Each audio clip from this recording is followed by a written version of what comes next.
Right, hi everyone. Hope you're all okay. Thanks very much for coming back to my channel, Warren's Team Talk. First of all, I just want to apologise because I never put out a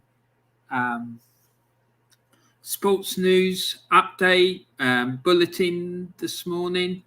I've been doing it for the last week every day, and had a lot of madness to sort out. Don't really want to go into it. I'm going to bore you with that. But yeah, so I had some other things I had to do, so I wasn't able to do it. But I'm going to try and incorporate it in this video that we're going to do today. So I hope that works all right. Let me know in the comments if you like it or whether you don't like it or you prefer the way I was doing it before. And we'll see how we go. Anyway, let's just get that right. Yeah, so first of all, before we get started, just the housekeeping matters. Please remember to subscribe to the channel if you're new to my channel. Please remember to share the content, and please remember as well to click on the like button. That would be absolutely fantastic if you could do that for me. So what we're going to do today is we're going to look at the results from match day 4 of the FA Premier League, and we're going to look at we're going to do a preview for match day 5 and look at how my Premier League prediction league thing is going, and see how many of you have entered. So that would be quite interesting. Also, we're going to look at some sports news. Well, yeah, sports news stroke transfer gossip for Premier League clubs, and look ahead to tonight's Champions League games because that should be quite interesting. Some quite interesting games coming there tonight. So yeah, that'd be quite a good thing to do, I think. Anyway, so let's get started without further ado. Anyway, I hope that you're all well and having a great day.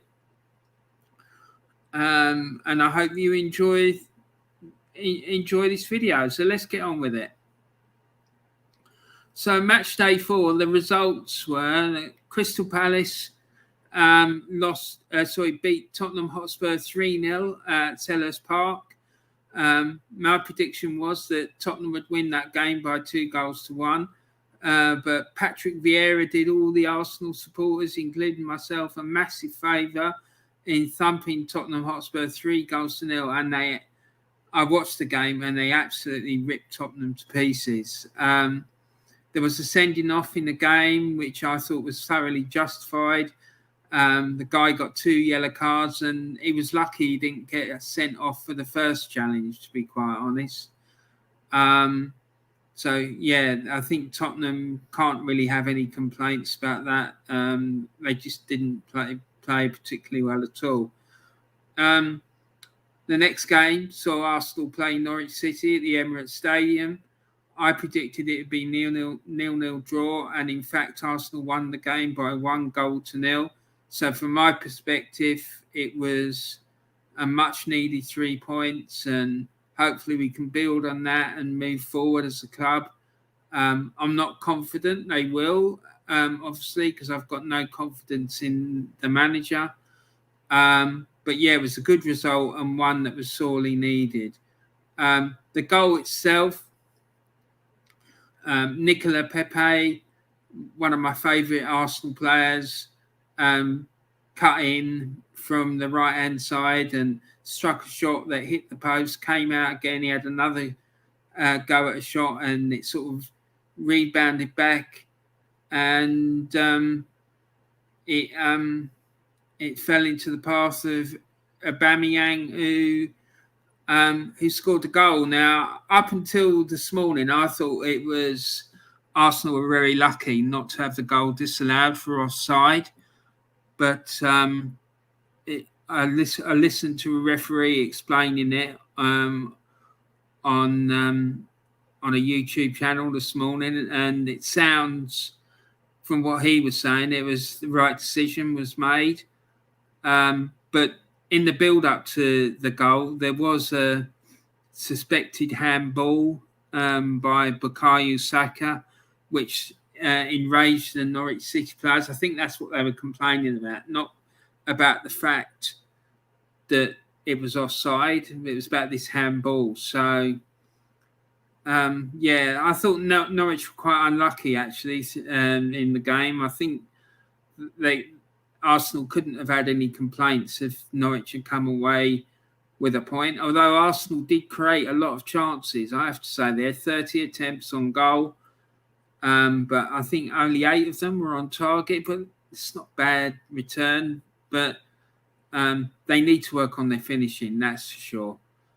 Anyway, so the next game, Brentford against Brighton and Hove Albion. It was quite an even contest, to be quite honest, and Brighton ended up winning the game by 1-0. I thought it'd be a 1-1 draw, but yeah, they won by 1-0.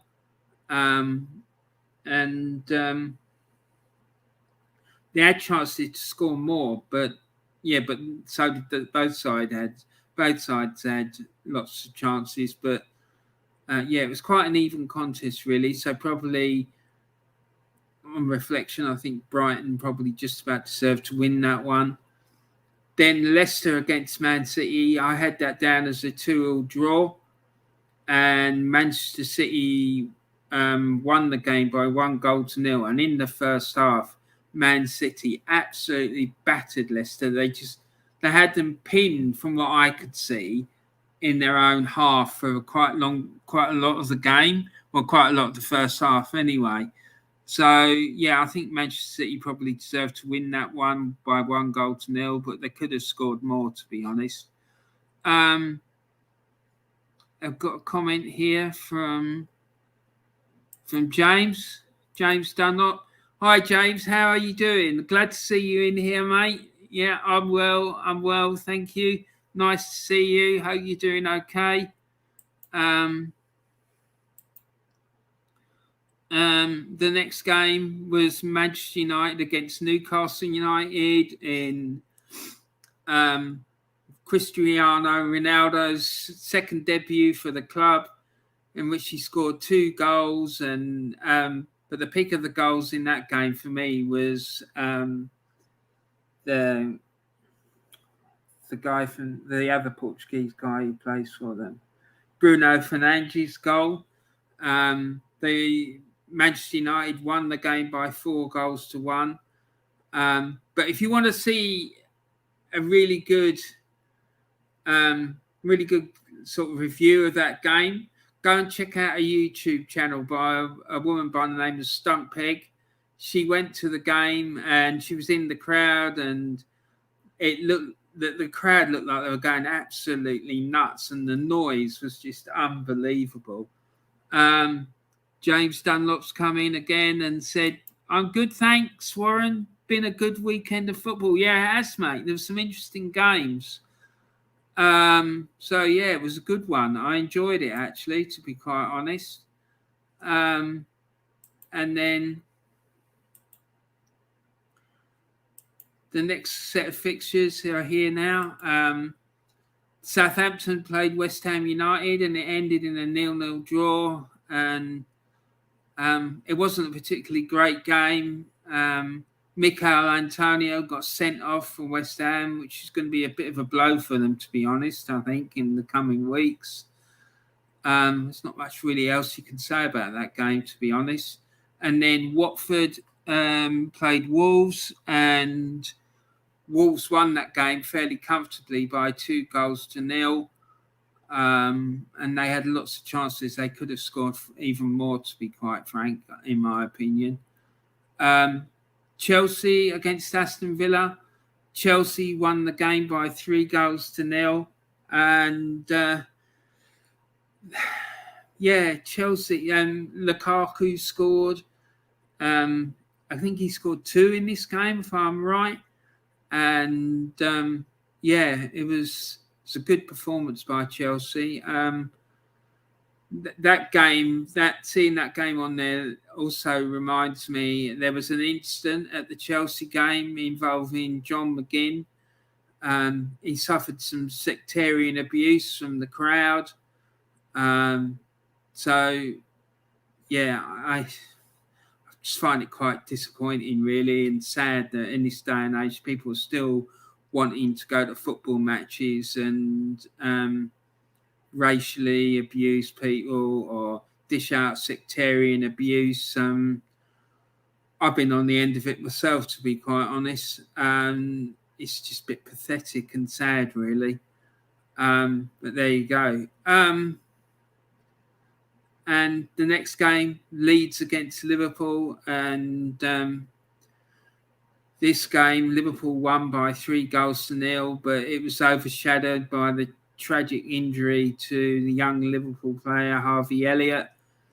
That spurred me to do a video about English football and the level of aggression and violence in the sport. So please go and check that out and give that a watch, because you'll hear me kicking off in that video, to be quite honest. Anyway, James come in and said, I wish Harvey Elliott a speedy recovery.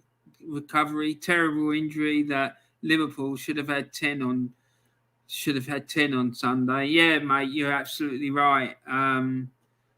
Yeah, they probably should have done. And I agree with you about Harvey. I hope he does recover speedily and he's back in the Liverpool black playing for Liverpool really soon.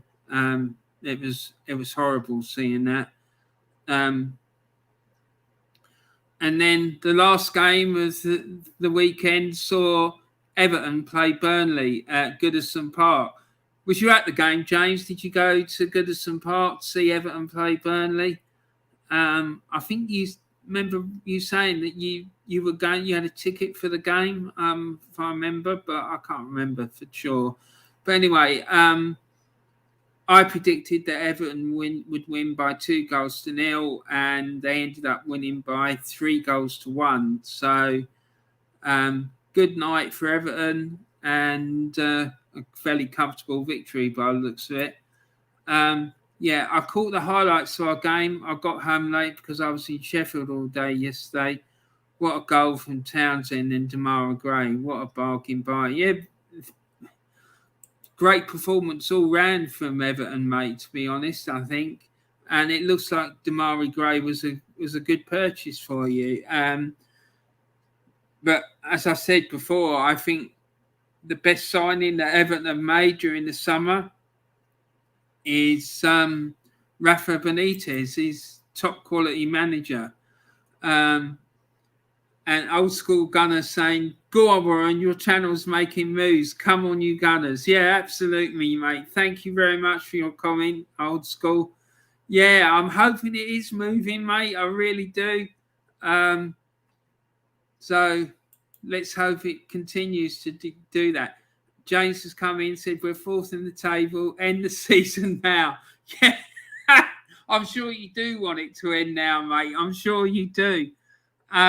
Anyway, so let's move on to what's coming up next. So, hold on, just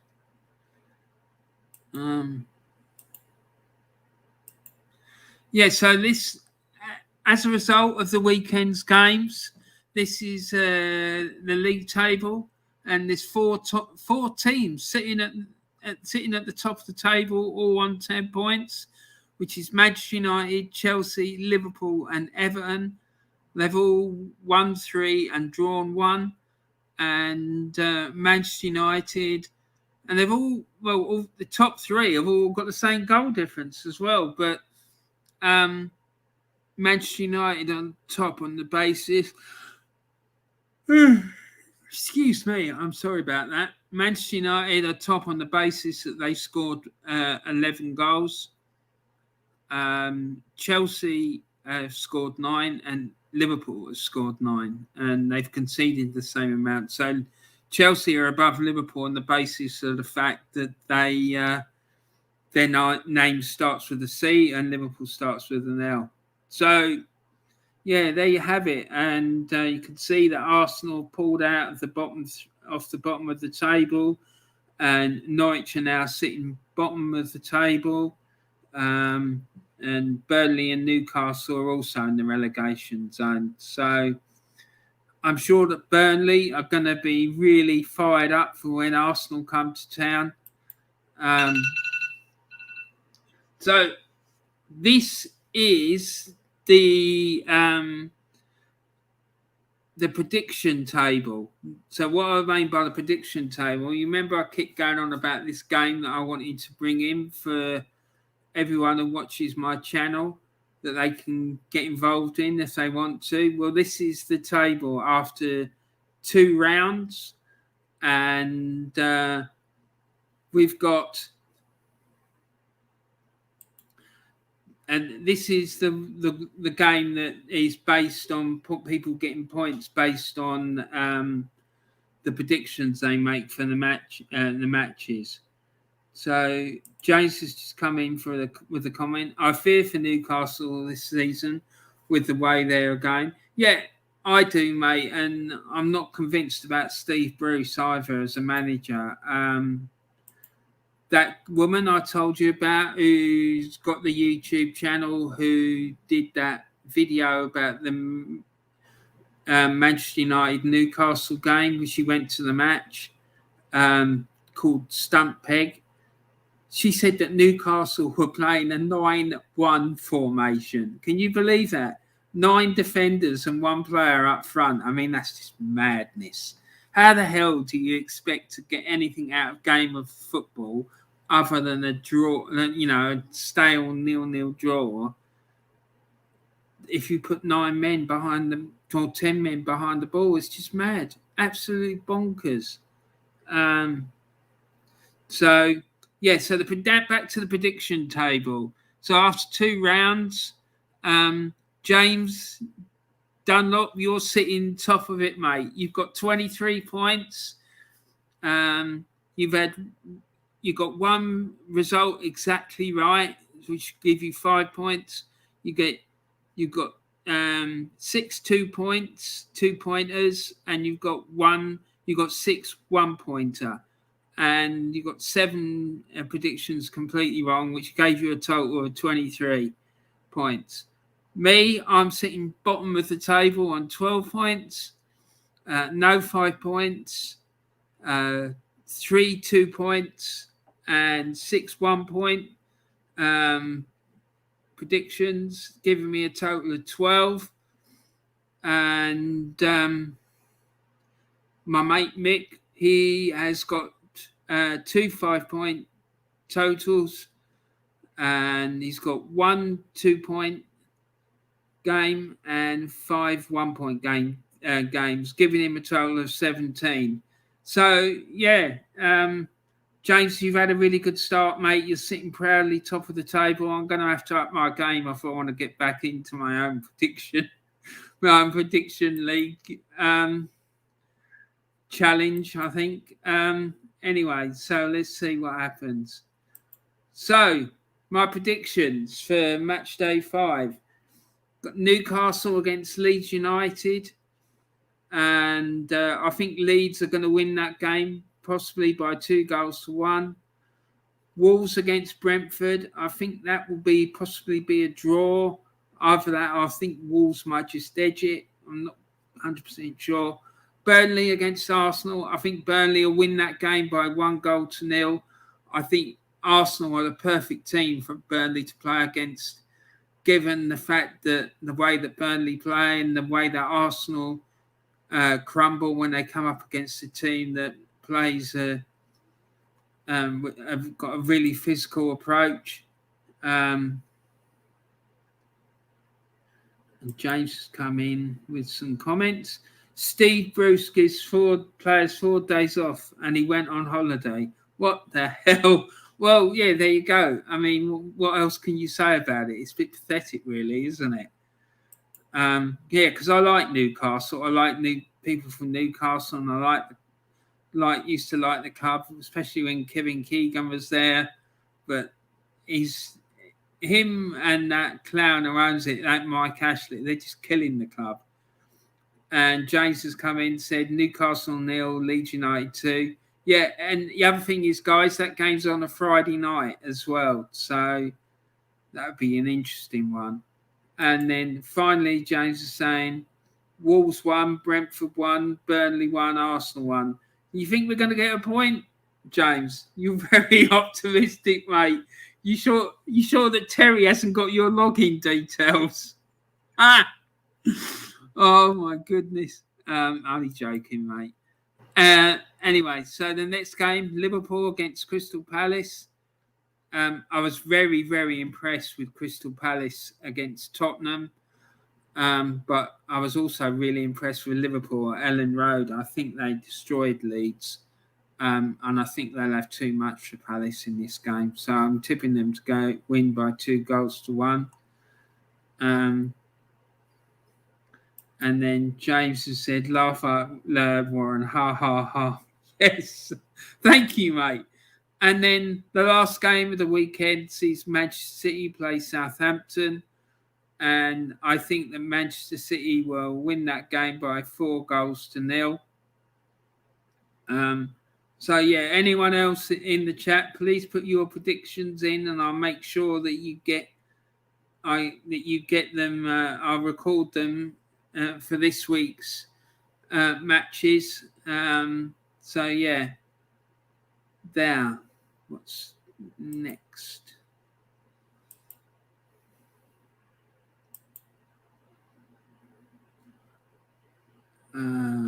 Oh, yeah, sorry, I missed out a set of fixtures out. Sorry about that. Then Norwich against Watford. I think Norwich will bounce back because I do think they actually didn't play too badly against Arsenal, and I think what I saw of Watford. I'm worried for them. I think they might go straight back down again. That they weren't good at all in that game against Wolves. So I'm going to predict Norwich to beat them 2-0. And then Aston Villa against Everton. I think Everton will win that game by 2-1. I think Villa seem to be struggling a wee bit at the moment. And I think Everton are on the crest of a Rafa wave and playing really well. So James has come in saying that he thinks Liverpool are going to beat Palace by 3-1 and Man City are going to beat Southampton by 5-0. Yeah, mate, I fear for Southampton in that game, to be honest. I think they're going to get absolutely destroyed. So, yeah, I can see Manchester City walloping them.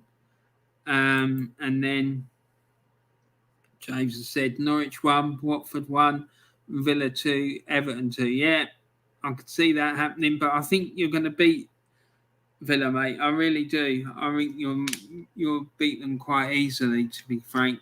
Although I think it'll only be 2-1, but I think it will be a comfortable victory for you. Right, so another chat. And Brighton, James said Brighton 1, Leicester 2, West Ham 1, Manchester United 2, and Tottenham 1, Chelsea 3. Yeah, good predictions there, mate.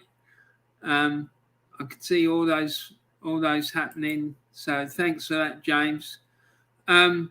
Yeah, Brighton against Leicester. I think that could be an interesting one because, like I said, I was quite impressed with Brighton. In their game, but at the weekend. But Leicester looked like they were really struggling against Man City, and particularly in the first half, it looked like Man City had them really pinned back. So this game, I think, will end up being a 2-2 draw. And then West Ham against Manchester United. I think Ronaldo will inspire United to a slim 2-1 win. Particularly as West Ham, I'm not going to have Mikel Antonio playing up front for them, because I think he offers them such a positive outlet for their attacks. And then the final game, Tottenham against Chelsea. I think Tottenham are awful against Palace, and if they play like that against Chelsea, they will get ripped to pieces, that's for sure. So, yeah, 2 goals, I think 2-0 victory, or certainly a two-goal margin of victory is on the cards there for Chelsea, definitely. And then James Dunlop's come in saying, Villa Park has been a bogey ground for us for years. It will be a tough one. Yeah, possibly, but I think Rafa will have you well prepared and well organised. And I have to say, I thought you were impressive in that win last night against Burnley. They're not an easy team to play against, and I think you dispatched them very well, to be quite honest. So, yeah, that's the Premier League predictions. My Premier League predictions for this upcoming weekend's fixtures. The first game of the weekend is on the Friday. So anyone watching this game on playback and who wants to enter the prediction, my Warren's Team Talk prediction game, please make sure that you get your predictions to me by Thursday night at 5 o'clock. Of this week, so that I can include your predictions in the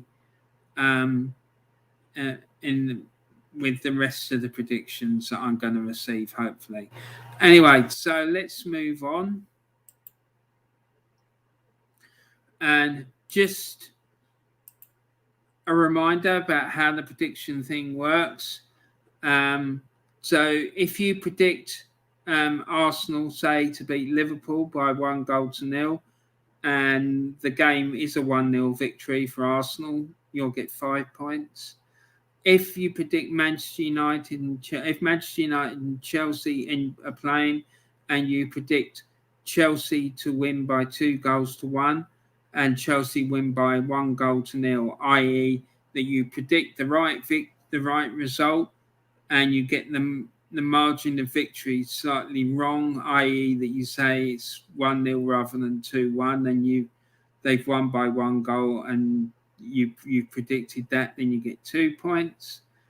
And then say you predict the result of the Leicester-Watford game, and you predict that Leicester win by 2-0, and Leicester win by 3-0, i.e., that you've got the result right, but you just got the margin, then you get 1 point. And then say West Ham, you predict the result of a West Ham Burnley game as being a 0-0 draw, and it's a 1-1 draw. You get 2 points for that, purely because it was a draw and you said it'd be a draw.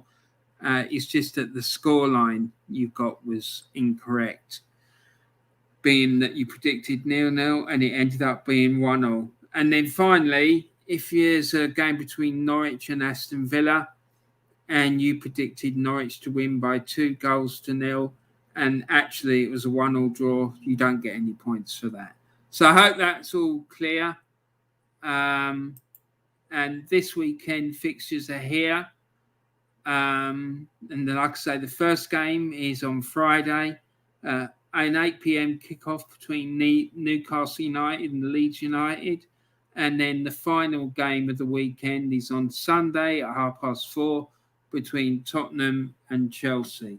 So you can either email your predictions to me, or if you catch any of my chats and you want to give me your scores in one of the chats I'm doing, you can do it that way. Or you can you can download the form from the Facebook page, fill it in, and then email it to me. The email address for the Warren's Team Talk is warrensteamtalk@outlook.com. So I hope that all makes sense. And before we look at this guy's YouTube channel, I just want to talk about tonight's Champions League games. So let's get the let's get the fixtures up. Hold on a second. Hold on just a second. Sorry, guys.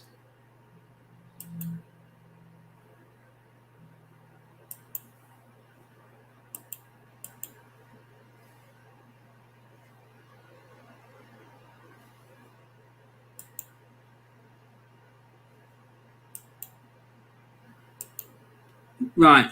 Okie doke.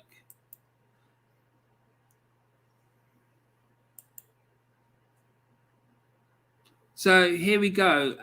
So tonight we got Barcelona playing Bayern Munich. So for me, I think Bayern will win that game fairly comfortably, to be quite fair. I don't think Barcelona are anywhere near the force they once were, and I can't really see them getting anything out of that game. Dynamo Kiev against Benfica. I don't really know anything about either of those two clubs at the moment, but given the history, then you'd probably say that Benfica might win it. Young Boys against Manchester United. Again, I think Manchester United will win that one. Villarreal against Atalanta. I think that would be a really good game. And I think Villarreal with my dear friend Unai Emery will, despite Terry saying otherwise, I think they'll win that game. I've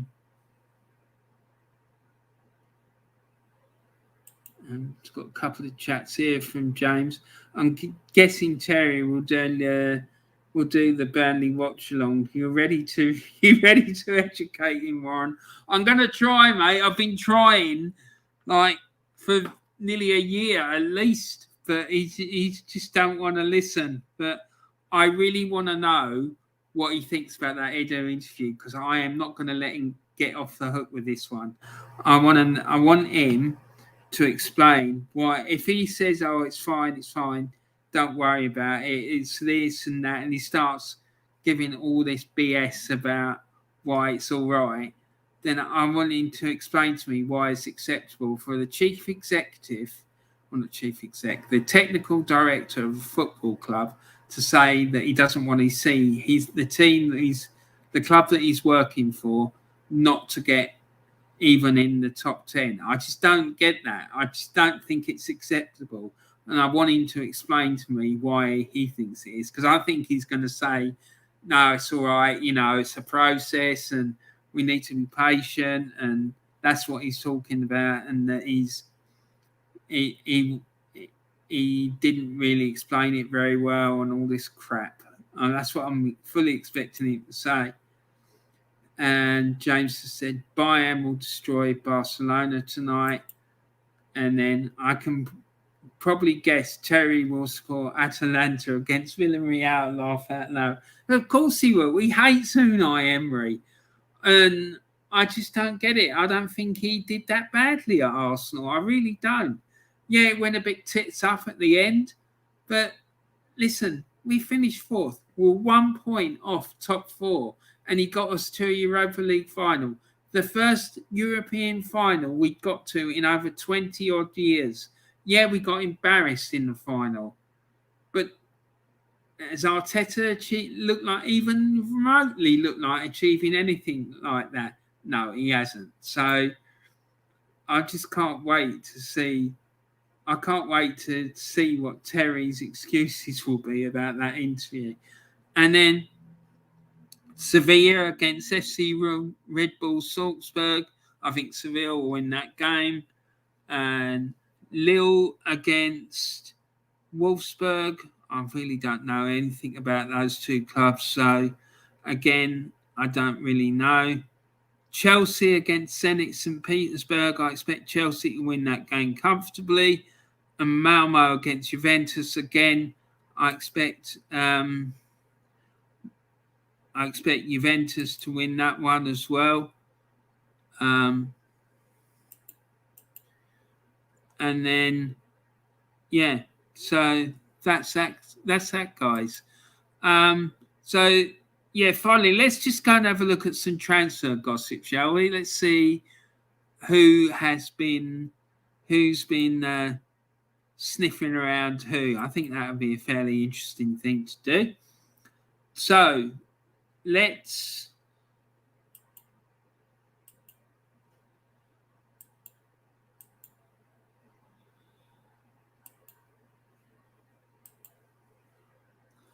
Okay, so transfer gossip. It says on here it will take a bid of 100 million euros or more for Borussia Dortmund to let 18-year-old midfielder Jude Bellingham go, with Manchester City and Liverpool said to be interested in the England international. Wow. That's interesting, isn't it? It really is. So, and then West Ham, like Dortmund, have also put a price on their star player. The Hammers are demanding nothing less than £100 million for England midfielder Declan Rice. Oh my God. But that's come from Football London. I have to say, I'm not really a big fan of Football London, but there you go. Arsenal are contemplating selling 29-year-old Germany keeper Bernd Leno next summer. Yeah, well, that's been doing the rounds for a while, that rumour, so that doesn't surprise me. Manchester United's pursuit of Leon Goretzka, 26, has suffered a blow, with the German midfielder agreeing a new contract to stay at Bayern Munich until 2026.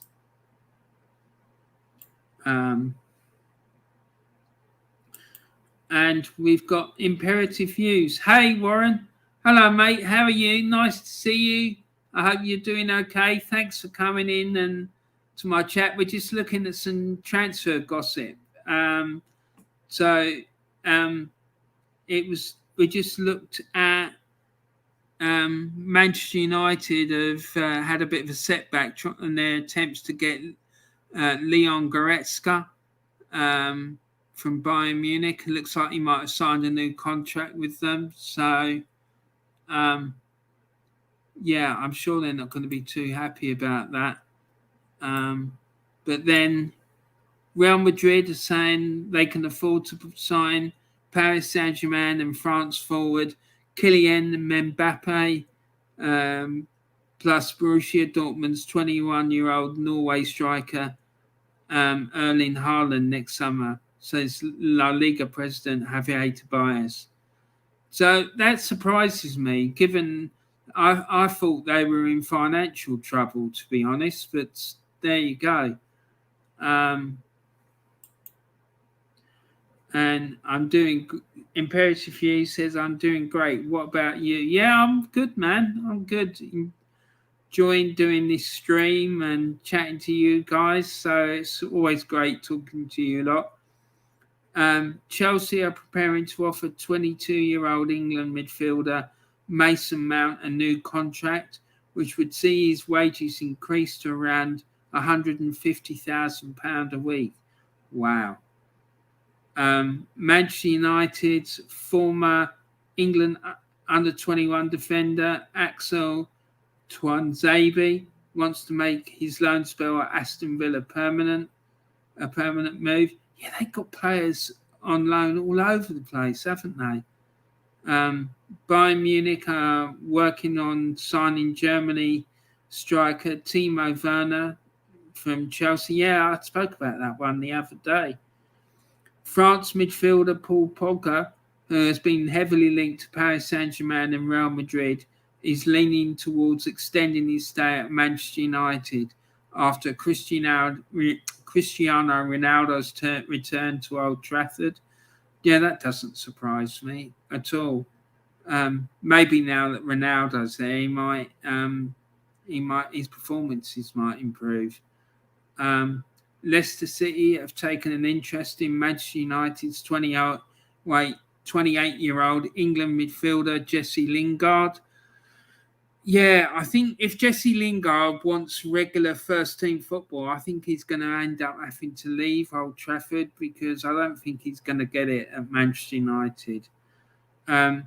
Chelsea, it says Chelsea could move for Inter Milan defenders with 22-year-old Italian Alessandro Bastoni and 26-year-old Slovakia centre-back Milan Skriniar linked with the European champions. It's interesting. And Ron, what's your opinion on Leno? Do you think Ramsdale is competent enough to be our number one? Mate, I'm not 100% convinced about Ramsdale. It was a good performance from him at the weekend against Norwich, but I think we need to bear in mind it was against a very poor side in Norwich. They're not the Norwich of previous years. I remember when we went toe to toe with them, and they had really good side. I think they're going to struggle to stay in the Premier League this year. I don't know. I think Leno is suffering from a lack of confidence, and like a lot of players in our squad, I think he's regressed under this manager. Just because I don't think he knows how to coach people properly, and that's why I'm not really convinced about Arteta as a manager, because I can't think of one player in our squad who is good enough.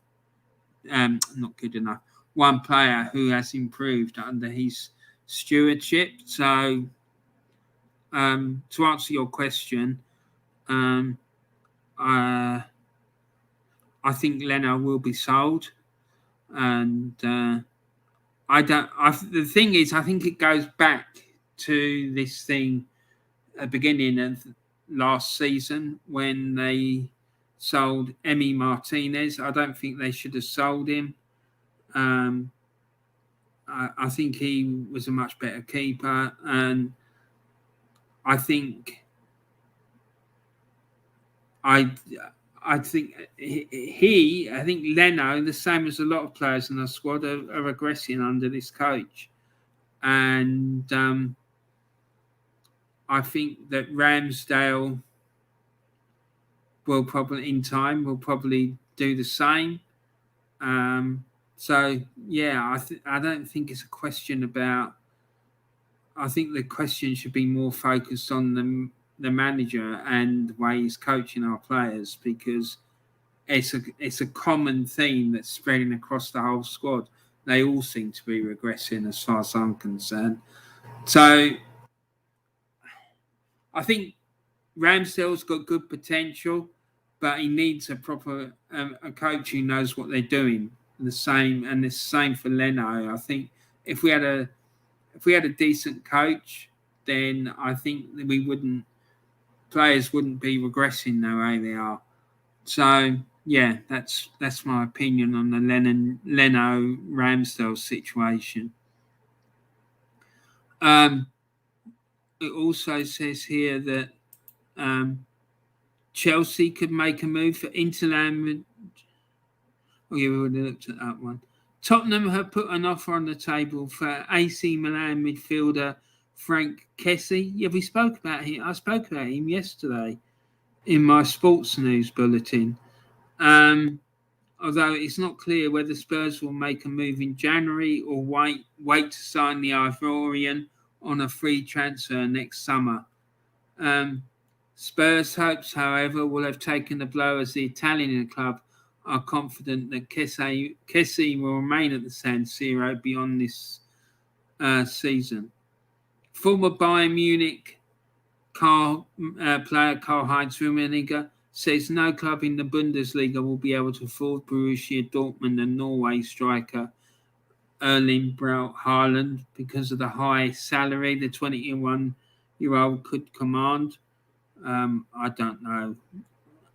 If that's the case, I'm not sure there's many in the Premier League that could afford him either. Liverpool has shown an interest in Nice striker Amini Gouiri. with manager Jurgen Klopp keen on signing the French 21-year-old. Arsenal are one of a number of Premier League clubs who have Sweden striker Alexander Isak as a transfer target, despite the Real Sociedad player recently agreeing a new 5-year deal with the Spanish side. Manchester United made inquiries apparently about Barcelona and Spain winger Ansu Fati through Cristiano Ronaldo's agent Jorge Mendes. And then Tottenham are willing to sell England midfielder Harry Winks this summer, but only if clubs paid 40 million for the 25-year-old. Well, he won't be going anywhere then, will they? Because I can't see any clubs paying 40 million for Harry Winks, for goodness sake. That's ridiculous. So, yeah, that's all the transfer gossip from the BBC Sport website. So, yeah, guys, that's...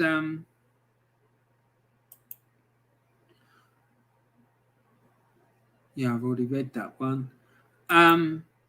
So, yeah, that's all the transfer gossip and my predictions for the upcoming weekend's Premier League fixtures. And don't forget, like I said, if you want to get involved with my Premier League prediction game, make sure that you email me your predictions by Thursday at 5 o'clock, because the first game of this match day, this Premier League match day, is going to be on Friday. So yeah, the email address you need to send it to is warrensteamtalk@outlook.com. That's warrensteamtalk@outlook.com.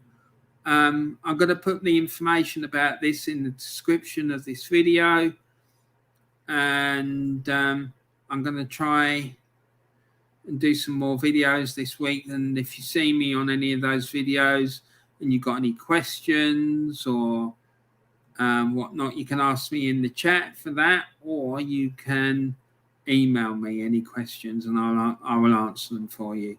Anyway, it's lovely talking to you all. Thanks for tuning in, and I look forward to seeing you all really, really soon. So thanks a lot, guys. Take care, and like I say, I look forward to seeing you all soon.